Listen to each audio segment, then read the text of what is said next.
Nin ye an ka podcast senna ɲɛ ko 84 ye min bɛ lase Banɛma Sogoba ani Nataniyɛli Daminɛ fɛ. Bi alamisa don awirili kalo tile 17 san 2025 an ka verset kalanta bɛ bɔ Maciyu kitabu la.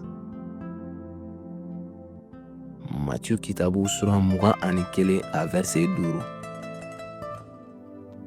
O yɔrɔ b'a fɔ an ye ko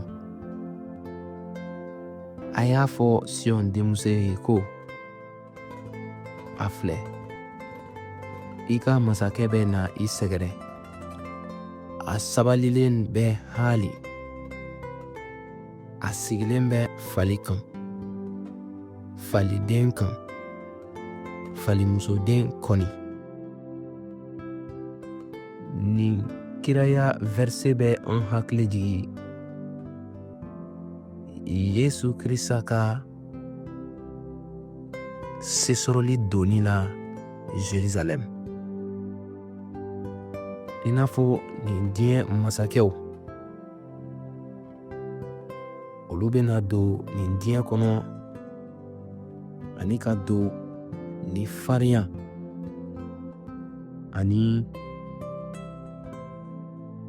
kuntigiya. Yesu Kirisa tɛ a kɛ o cogo la. Yesu Kirisa bɛ i yɛrɛ jira ni yɛrɛmajigilenya ani dususumalenya ye. Masakɛ don min ye baaraden ye.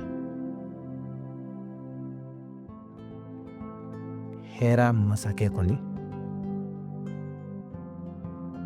ale min mɛna ka na a ka mara kɛ, a tɛ o mara kɛ ni farinya wala ni fanga ye, nka a bɛ a ka marali kɛ ni kanuya de ye. Yala an labɛnnen don ka o masakɛ min majigilen don ka o kunbɛn an dusukun na wa? Yala an bɛ sɔn ale ka o masaya,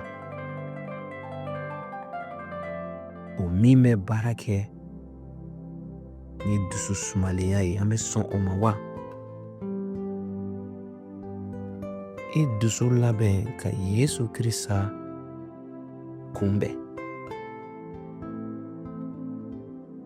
I kana na a kunbɛn ka kɛɲɛ ni nin diɲɛ ka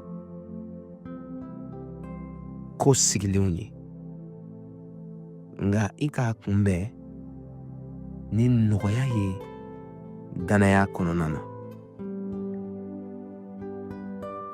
A to a ka don i ka ɲɛnamaya kɔnɔ ani ka mara kɛ i ka ɲɛnamaya kɔnɔ. Jijali ye nin ye ko i ka masakɛ bɛ na i sɛgɛrɛ bi, i ka i dusukun daw yɛlɛ a ye. A tɛ na ni siranya ye, nka a bɛ na ni hɛra de ye.